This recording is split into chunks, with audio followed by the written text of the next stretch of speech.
بسم الله الرحمن الرحيم. ألف لام را، تلك آيات الكتاب الحكيم. أكان للناس عجبا أن أوحينا إلى رجل منهم أن أنذر الناس وبشر الذين آمنوا أن لهم قدم صدق عند ربهم. قال الكافرون إن هذا لساحر مبين. إن ربكم الله الذي خلق السماوات والأرض في 6 أيام ثم استوى على العرش يدبر الأمر ما من شفيع إلا من بعد إذنه. ذلكم الله ربكم فاعبدوه أفلا تذكرون. إليه مرجعكم جميعا وعد الله حقا إنه يبدأ الخلق ثم يعيده ليجزي الذين آمنوا وعملوا الصالحات بالقسط والذين كفروا لهم شراب من حميم وعذاب أليم بما كانوا يكفرون. هو الذي جعل الشمس ضياء والقمر نورا وقدره منازل لتعلموا عدد السنين والحساب. ما خلق الله ذلك إلا بالحق يفصل الآيات لقوم يعلمون. إن في اختلاف الليل والنهار وما خلق الله في السماوات والأرض لآيات لقوم يتقون.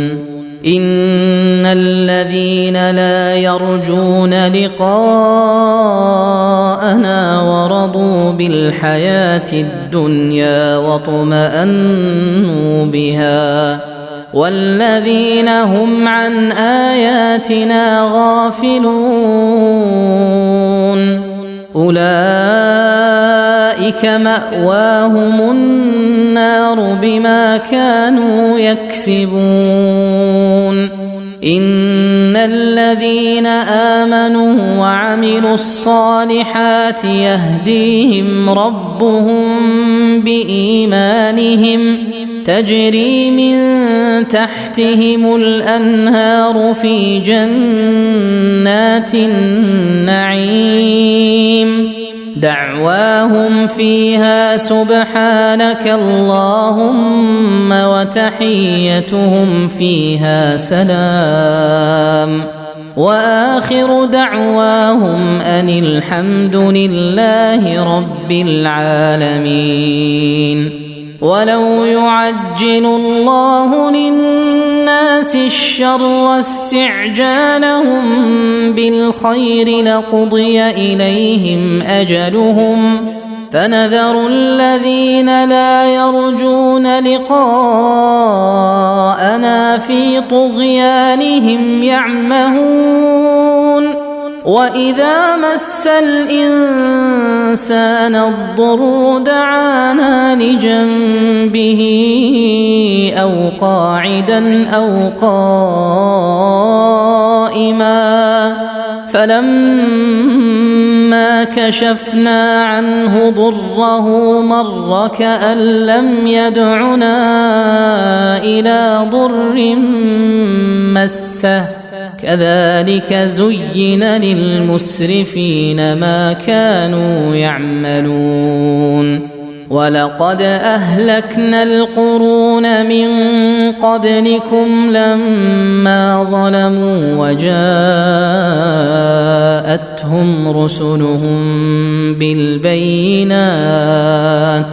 وجاءتهم رسلهم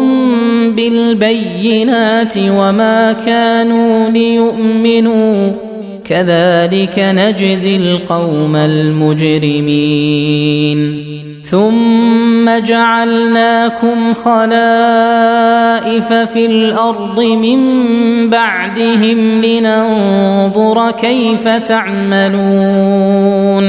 وإذا تتلى عليهم آياتنا بينات قال الذين لا يرجون لقاء نأت بقرآن غير هذا أو بدله قل ما يكون لي أن أبدله من تلقاء نفسي إن أتبع إلا ما يوحى إلي إني أخاف إن عصيت ربي عذاب يوم عظيم قل لو شاء الله ما تلوته عليكم ولا أدراكم به فقد لبثت فيكم عمرا من قبله أفلا تعقلون فمن أظلم ممن افترى على الله كذبا أو كذب بآياته إنه لا يفلح المجرمون ويعبدون من دون الله ما لا يضرهم ولا ينفعهم ويقولون هؤلاء شفعاؤنا عند الله قل أتنبئون الله بما لا يعلم في السماوات ولا في الأرض سبحانه وتعالى عما يشركون وما كان الناس إلا أمة واحدة فاختلفوا ولولا كلمة سبقت من ربك لقضي بينهم فيما فيه يختلفون ويقولون لولا أنزل عليه آية من ربه فقل إنما الغيب لله فانتظروا إني معكم من المنتظرين وإذا أذقنا الناس رحمة من بعد ضراء مستهم إذا لهم مكر في آياتنا قل الله أسرع مكرا إن رسلنا يكتبون ما تمكرون هو الذي يسيركم في البر والبحر حتى إذا كنتم في الفلك وجرين بهم بريح طيبة وفرحوا بها جاءتها ريح عاصف وجاءهم الموج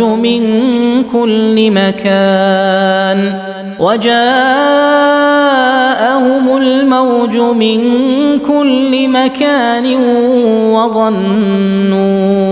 أنهم أحيط بهم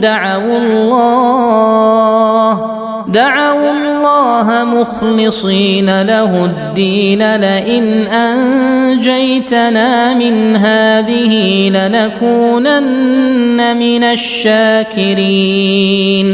فلما أنجاهم إذا هم يبغون في الأرض بغير الحق يا أيها الناس إنما بغيكم على أنفسكم متاع الحياة الدنيا ثم إلينا مرجعكم فننبئكم بما كنتم تعملون إنما مثل الحياة الدنيا كماء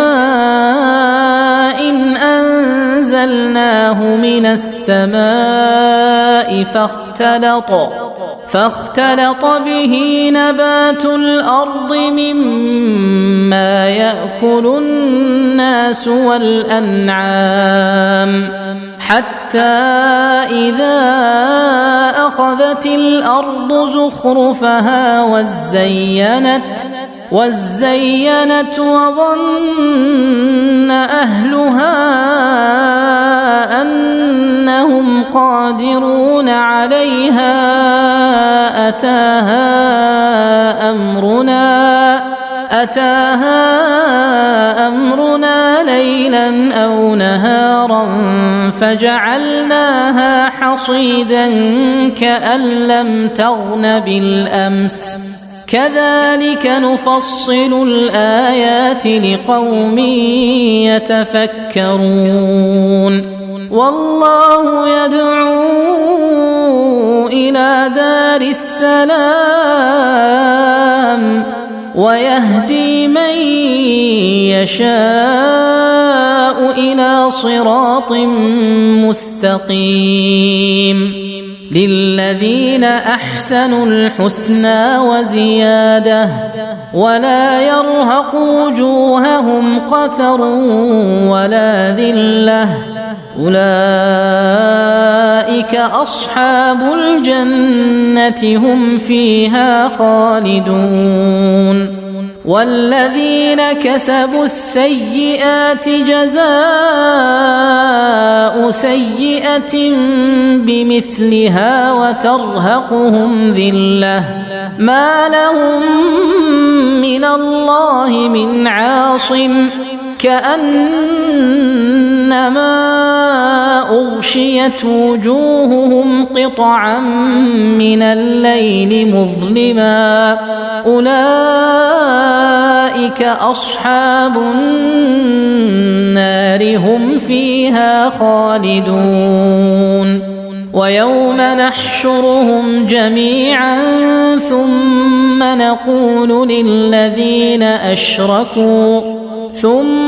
نقول للذين أشركوا مكانكم أنتم وشركاؤكم فزيلنا بينهم وقال شركاؤهم ما كنتم إيانا تعبدون فكفى بالله شهيدا بيننا وبينكم إن كنا عن عبادتكم لغافلين هنالك تبلو كل نفس ما أسلفت وردوا إلى الله مولاهم الحق وضل عنهم ما كانوا يفترون قل من يرزقكم من السماء والأرض أم من يملك السمع والأبصار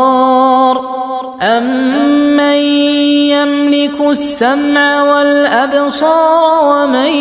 يخرج الحي من الميت ويخرج الميت من الحي ومن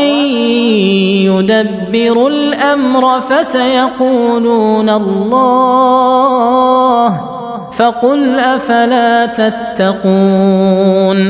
فذلكم الله ربكم الحق فماذا بعد الحق إلا الضلال فأنى تصرفون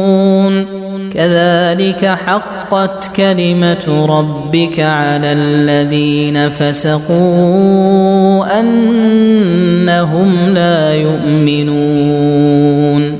قل هل من شركائكم من يبدأ الخلق ثم يعيده قل الله يبدأ الخلق ثم يعيده فأنى تؤفكون قل هل من شركائكم من يهدي إلى الحق قل الله يهدي للحق أفمن يهدي إلى الحق أحق أن يتبع أمن لا يهدي إلا أن يهدى فما لكم كيف تحكمون وما يتبع أكثرهم إلا ظنا إن الظن لا يغني من الحق شيئا إن الله عليم بما يفعلون وما كان هذا القرآن أن يفترى من دون الله ولكن تصديق الذي بين يديه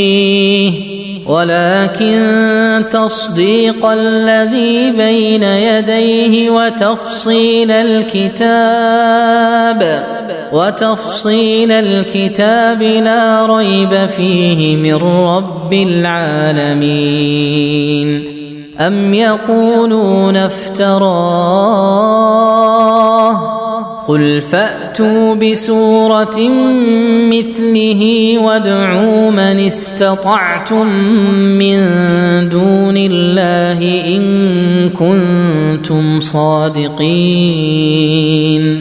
بل كذبوا بما لم يحيطوا بعلمه ولما يأتهم تأويله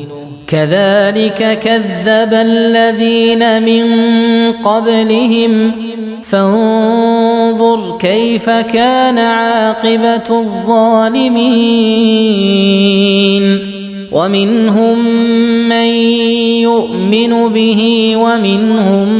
من لا يؤمن به وربك أعلم بالمفسدين وإن كذبوك فقل لي عملي ولكم عملكم أنتم بريئون مما أعمل وأنا بريء مما تعملون ومنهم من يستمعون إليك أفأنت تسمع الصم ولو كانوا لا يعقلون ومنهم من ينظر إليك أفأنت تهدي العمي ولو كانوا لا يبصرون إن الله لا يظلم الناس شيئا ولكن الناس أنفسهم يظلمون ويوم يحشرهم كأن لم يلبثوا إلا ساعة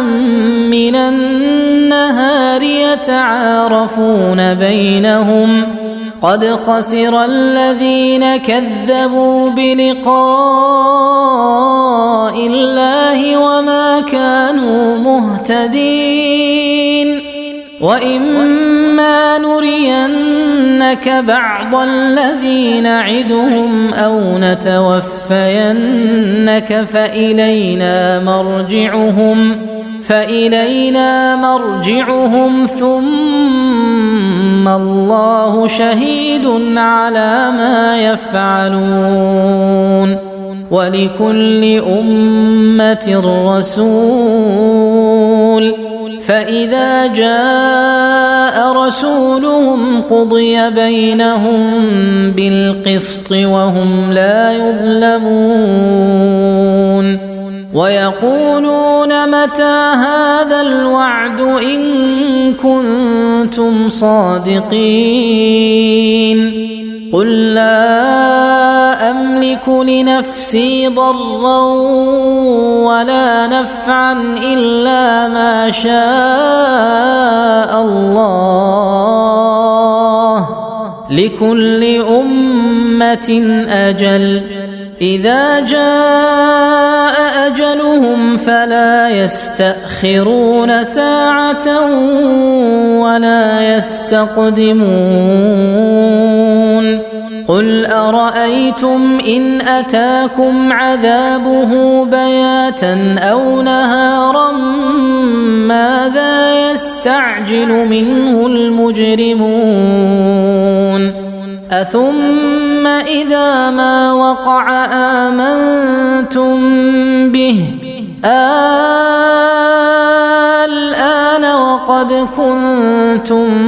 به تستعجلون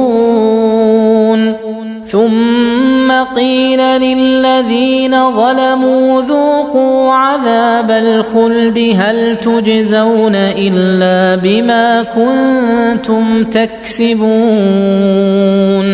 ويستنبئونك أحق هو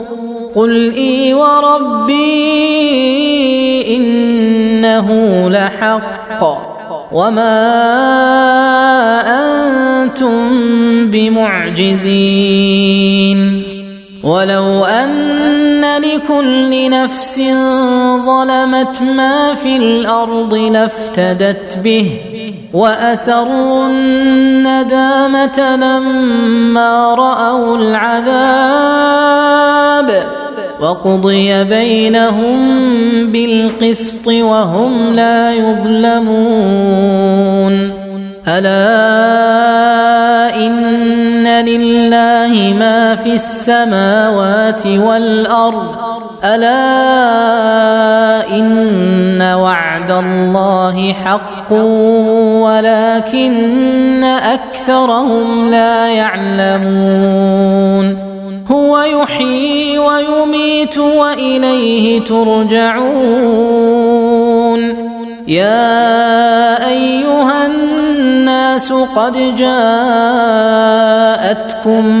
موعظة من ربكم وشفاء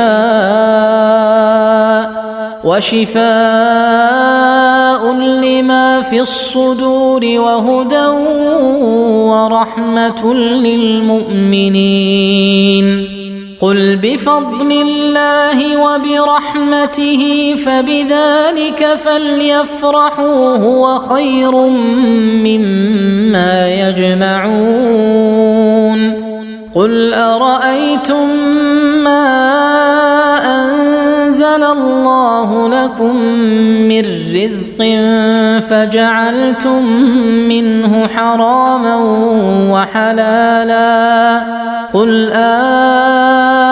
الله أذن لكم أم على الله تفترون وما ظن الذين يفترون على الله الكذب يوم القيامة إن الله لذو فضل على الناس ولكن أكثرهم لا يشكرون وما تكون في شأن وما تتلو منه من قرآن ولا تعملون من عمل ولا تعملون من عمل إلا كنا عليكم شهودا إذ تفيضون فيه وما يعزب عن ربك من مثقال ذرة في الأرض ولا في السماء ولا أصغر من ذلك ولا أكبر إلا في كتاب مبين ألا إن أولياء الله لا خوف عليهم ولا هم يحزنون الذين آمنوا وكانوا يتقون لهم البشرى في الحياة الدنيا وفي الآخرة لا تبديل لكلمات الله ذلك هو الفوز العظيم ولا يحزنك قولهم إن العزة لله جميعا هو السميع العليم ألا إن لله من في السماوات ومن في الأرض وما يتبع الذين يدعون من دون الله شركاء إن يتبعون إلا الظن وإن هم إلا يخرصون هو الذي جعل لكم الليل لتسكنوا فيه والنهار مبصرا إن في ذلك لآيات لقوم يسمعون قالوا اتخذ الله ولدا سبحانه هو الغني له ما في السماوات وما في الأرض إن عندكم من سلطان بهذا أتقولون على الله ما لا تعلمون قل إن الذين يفترون على الله الكذب لا يفلحون متاع في الدنيا ثم إلينا مرجعهم ثم نذيقهم العذاب الشديد بما كانوا يكفرون واتل عليهم نبأ نوح إذ قال لقومه يا قوم إن كان كبر عليكم مقامي وتذكيري بآيات الله يا قوم إن كان كبر عليكم مقامي وتذكيري بآيات الله فعلى الله توكلت فأجمعوا أمركم وشركاءكم ثم لا يكن أمركم عليكم غمة ثم قضوا إلي ولا تنظرون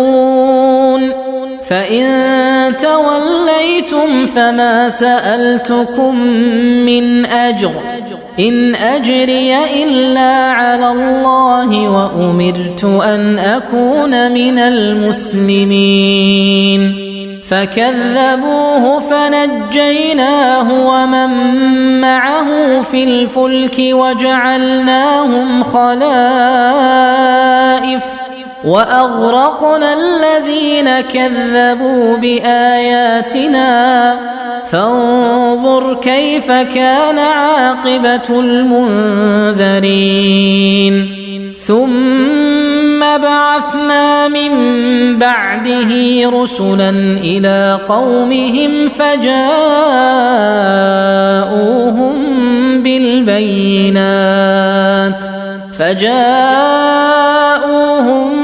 بالبينات فما كانوا ليؤمنوا بما كذبوا به من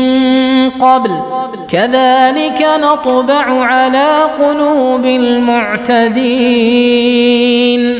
ثم بعثنا من بعدهم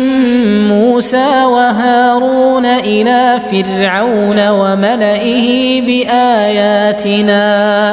فاستكبروا وكانوا قوما مجرمين فلما جاءهم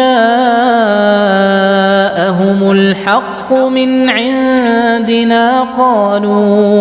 قالوا إن هذا لسحر مبين قال موسى أتقولون للحق لما جاءكم أسحر هذا ولا يفلح الساحرون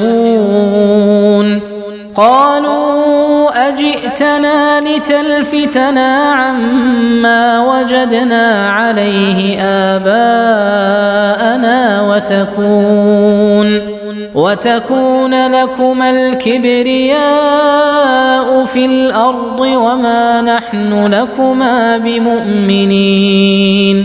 وقال فرعون ائتوني بكل ساحر عليم فلما جاء السحرة قال لهم موسى ألقوا ما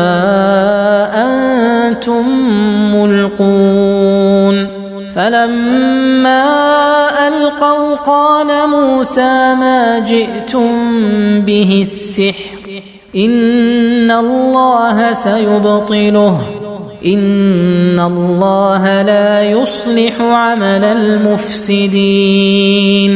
ويحق الله الحق بكلماته ولو كره المجرمون فما آمن لموسى إلا ذرية من قومه على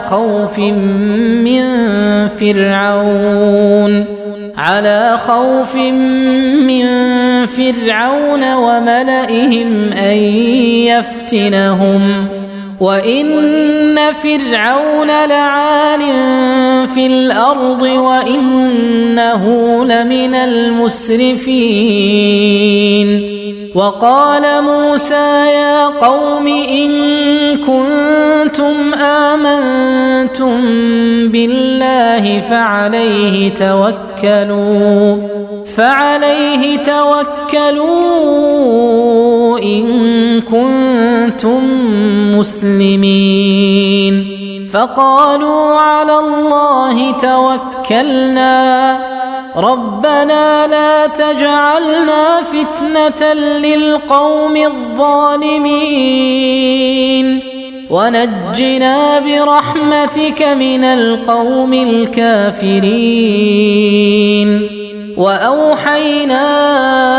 إلى موسى وأخيه أن تبوأ لقومكما بمصر بيوتا وجعلوا بيوتكم قبلة وأقيموا الصلاة وبشر المؤمنين